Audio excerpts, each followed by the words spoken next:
Hello, it's Bree, your host, and welcome back to Into the Story, a podcast about the true moments that shape how we communicate, especially when it matters most moments of emotion, leadership, and decision. Today, I speak with Lisa Wood, a neuro language coach, self professed introvert and perfectionist, about a time when she felt afraid to speak. But that moment led to something powerful. When I read that part and people smiled, I just realized that that is what it's all about. It's about connecting with people on a real level. This story is about fear, it's about our voice, and the quiet confidence that grows when we stop trying to be perfect and start trying to connect. Okay, let's get into the story. So, Lisa, it is 2007, and you are at your home in Spain. You're from the UK originally, and your mom is visiting you. You've just gotten home from work, you're a teacher.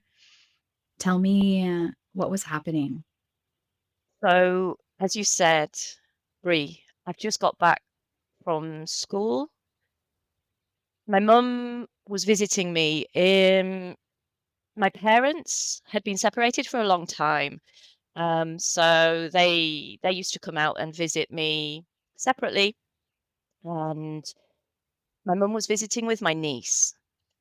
So she'd brought my niece to have a week-long holiday and to spend some time with her cousin, my daughter, who was 3 at the time. And I think they'd only been here for a couple of days, and I was in my last week of school before the summer holidays. So I'd had a really long day. I'd been teaching, then we'd had an exam meeting, and it was around about 7 o'clock in the evening. I was looking forward to sitting down with my mum, having a glass of wine, and just talking about her day. But as soon as I walked through the door, I just knew something was wrong. And my mum took me through to my daughter's bedroom. She told me that she'd had a call and that my dad had died of a heart attack that morning. Completely unexpected. And I was in shock. We all were. And it was crazy because, well, the fact that my mum was actually out visiting me, um, you know, well, obviously for me it was great because, I had my mum there next to me. Um, but then it was like, what do we do now? So, am I understanding correctly that you get the news and then you realize you have to go back home? You have to go back to the UK. Yeah, so I decided that I had to go back immediately. My my sister lives in the UK, so as my mum was out visiting me, my sister was all alone, and she was 6 months pregnant at the time. So, obviously, this is not the news you want to receive at any time, but when you're 6 months pregnant, I think, the stress of the situation is just magnified. So, I decided that, I would get a flight, I would go back, the next day. So you go back and tell me you arrive from if you remember, you arrive from the airport, you go straight to her house. What is that first meeting with your sister like? Kind of surreal, I suppose. It's like I wasn't expecting to go back to the UK until a month later for my summer holidays, as usual. And there I was sitting in my sister's living room with a cup of tea, Of obviously. course. I'm British. That's how we we a cup of tea for everything. Um, and I suppose I think well, obviously we were both in shock, heartbroken, but it was just like complete disbelief. How has this happened? How can it be real? And maybe not wanting to accept that it was real. Um, yeah, and then us having to get on with the funeral arrangements, the paperwork. So you're busy with your sister, you're going around from place to place, organizing all that needs to be organized. And then at some point, you have this realization that there's going to be a very important moment at the funeral. Mm. When we were preparing everything, or I realized that somebody was going to have to speak. Somebody was going to have to give a eulogy. Somebody was going to have to honor my dad's memory. And it was going to have to be me and my sister. And if my sister didn't want to do that, then it was going to have to be me. I I consider myself an introvert.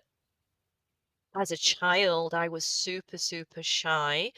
Um, I'm still shy, but now I have tools to manage that shyness so it doesn't hold me back. But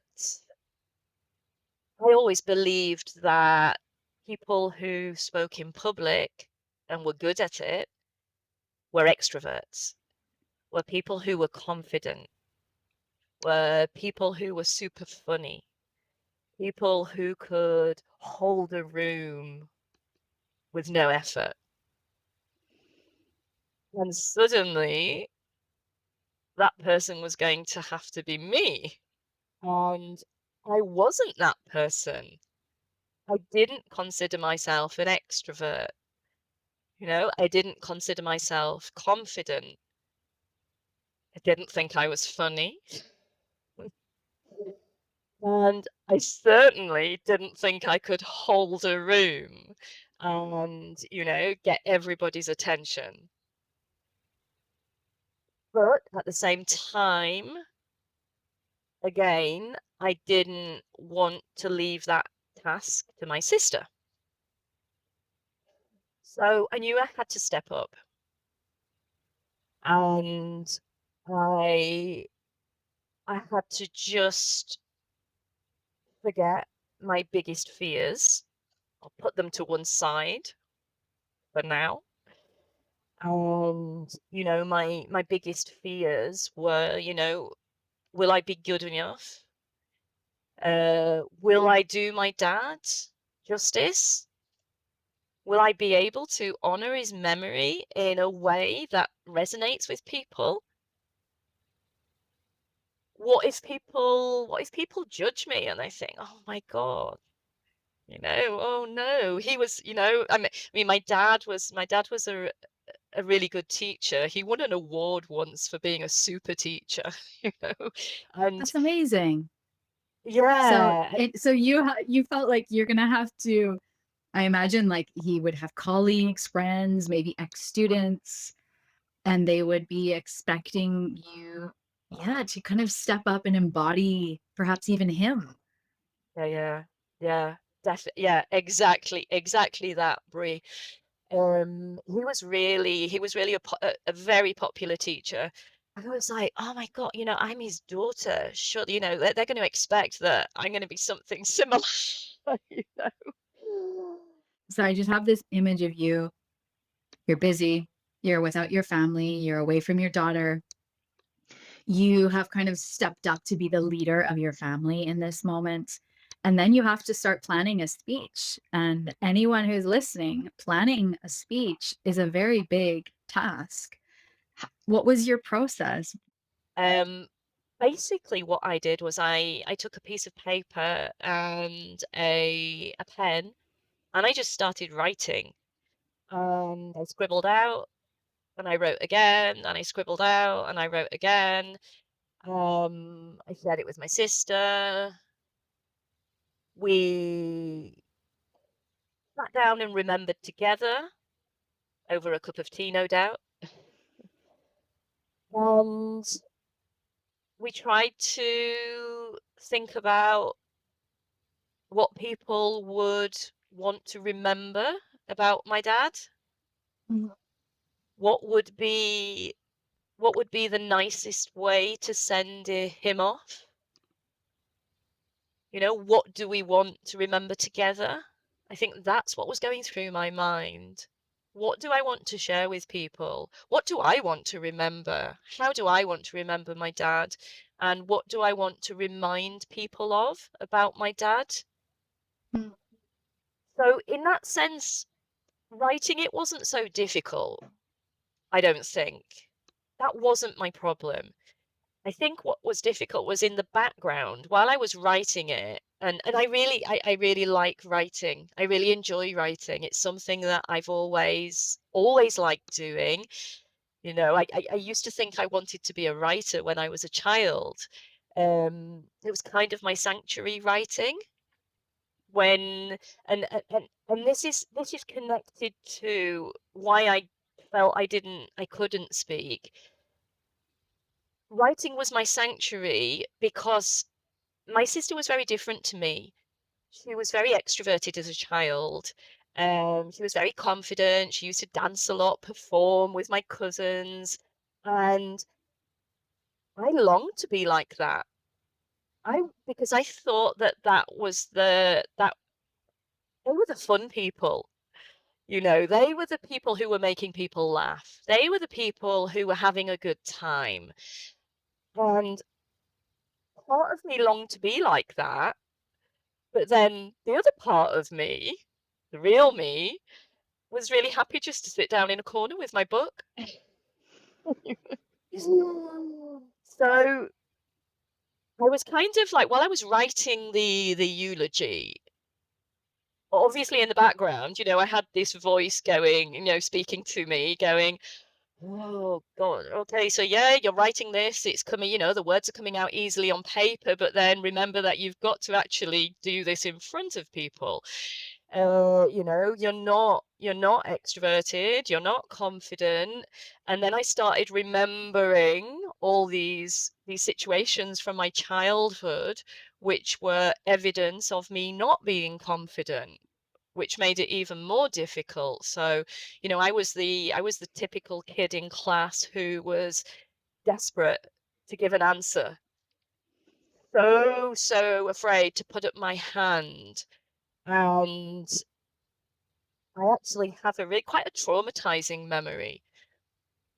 One time that I did dare to put up my hand, a manifestation of my nerves was, and still is actually, is that my legs shake. So I start to move a lot, you know, my legs, I start to jiggle my legs around, and I still do it to this day.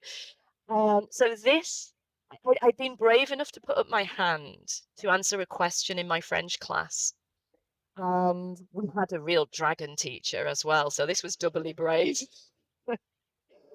Um, and he he made me feel like I wanted the ground to swallow me up because he said, "You girl," I just didn't even use my name.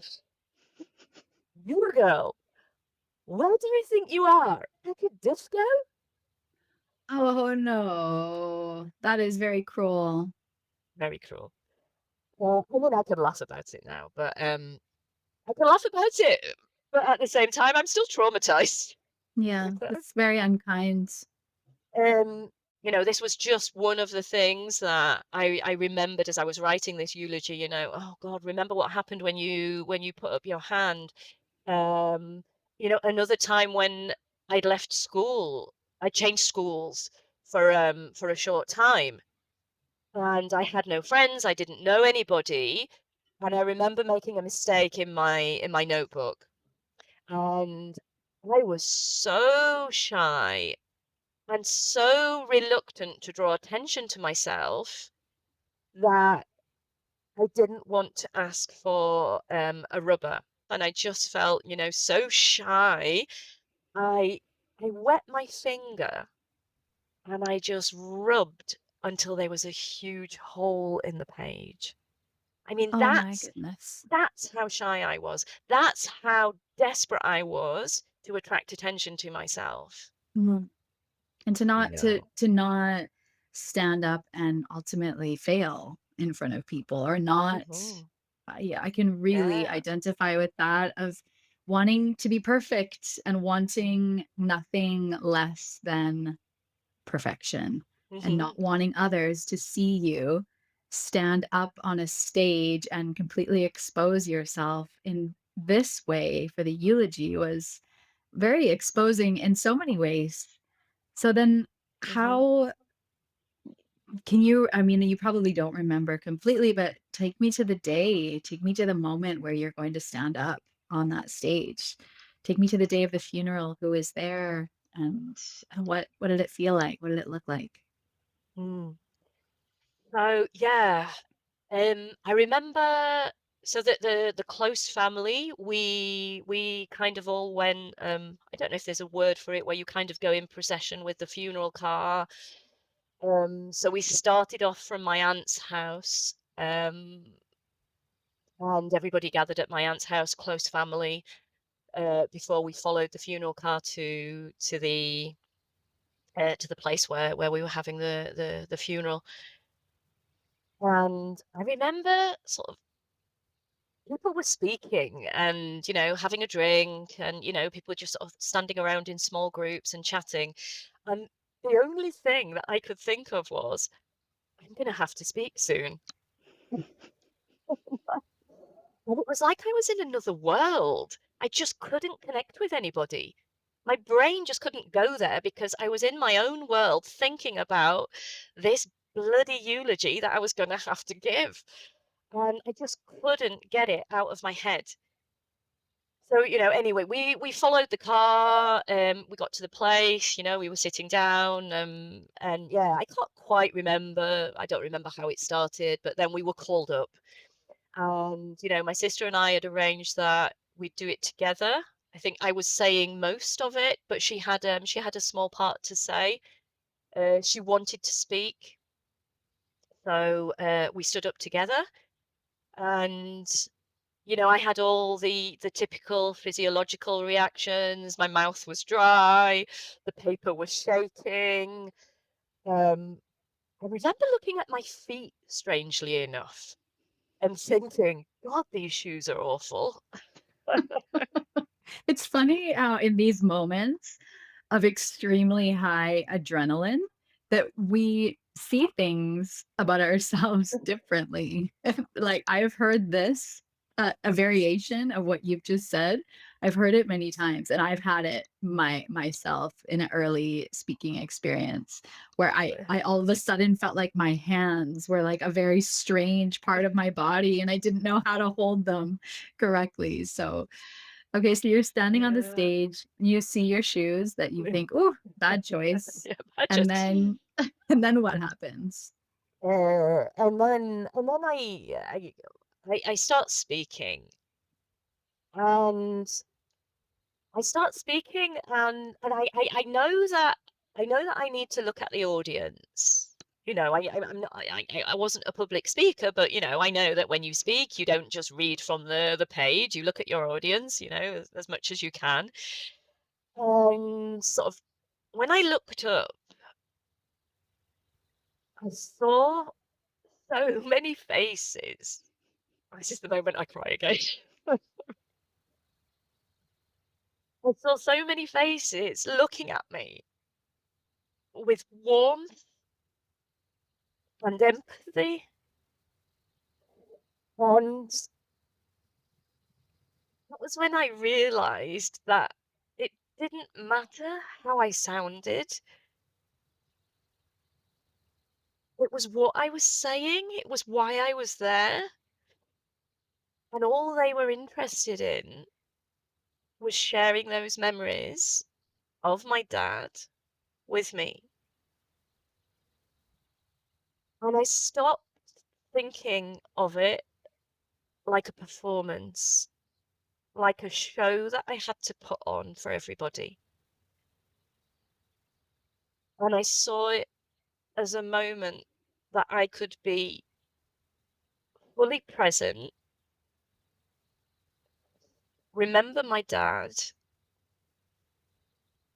and share that, connect with the audience, connect with his colleagues. I didn't know them all, I knew some of them, but it was a moment that we could share through my dad, through his memory, and, connect with his students, connect with my family, my close family, and that helped me to stop putting the focus on myself and to focus on the message, what I was saying, and to focus on the other people and helping them to remember my dad. And that was really powerful for me. That's what gave me the confidence to do it. That's such a beautiful realization. I think not only in honor of him and in like such a healing moment together, a room of people honoring the memory of someone and feeling that grief, that's very beautiful. But also as a speaker, understanding that the most important thing is your audience and basically what one problem can I solve for these people who are listening to me speak? What is the one outcome that I want? This can be applied in any speaking engagement, and you understood that we're here to share this memory and hold this space together. That's wonderful. And do you remember a sentence that you said specifically where people were touched? Do you have a part of that eulogy still? Yeah. I mean, it's funny. I mean, it's now what, so many years now, and I've never taken out that eulogy. I knew where it was. I've always known where it was. It's in a folder with all the paperwork that I collected those days when I was organizing the funeral, and all the cards that we received afterwards. But I never reread it until I prepared this story. And it was strange rereading it because it took me back to when I was writing it, and I remember where I was sitting. I was sitting at the back of my mum's living room, and I can remember the television on in the distance and sort of having half an ear on that and thinking, what do I most want people to remember? And my dad he had a sense of humor. I was gonna say had a great sense of humor. It depends who you are because he had his own sense of humor, as we all do.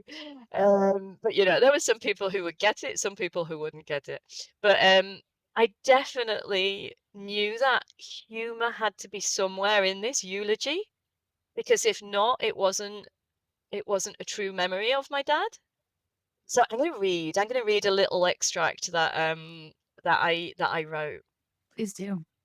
Those of you who spent any time with Dad over the past few months will know how much he was looking forward to the challenge of doing new things and how happy he seemed. He was even threatening to buy himself a mobile home and park it up outside our house in Spain. Unfortunately, that didn't happen. But some of his biggest ideas and dreams did come true. He did go to uni as a mature student. He did become a teacher, which was his dream, and he did inspire many children, including his own. The reason I chose this extract to read is because when I read that part and people smiled and chuckled to themselves, I just realized that that is what it's all about. That's what communication is about. It's about connecting with people on a real level. And that real level, for me, with the audience at my dad's funeral, involved humor. Obviously, when I said threatening to park up outside I would have been delighted for my dad to come up. We probably would have driven each other crazy after a week, and I would have told him to move on for a week and then come back. But you know, I think is about finding, not finding even, because it's about remembering our human side. Yeah. So true, Lisa, that when so many of us get up to speak in a high stakes way, whether it's standing in front of an audience and delivering a eulogy or a speech or giving a class or being in a job interview, we forget who we are. And we become so worried about what we're saying that we forget that all of us are just here on this planet, bumping into each other and wanting to feel something. And if we can make each other feel, that's what communication is. Lisa Wood is a neuro language coach and the creator of The Calm Way. She helps English learners overcome fear, perfectionism, and self-doubt so that they can speak naturally and confidently and stop hiding away. You can follow Lisa on Instagram at Your English Self or visit her website, yourenglishself.com. And if you use English at work and want to speak with more clarity and confidence, especially in high pressure moments like presentations, pitches, or selling, join my newsletter at intostory.com. That's where I share tools and ideas to help you communicate with impact. Okay, until next time, I hope that you have a good time, or at least a good story to tell.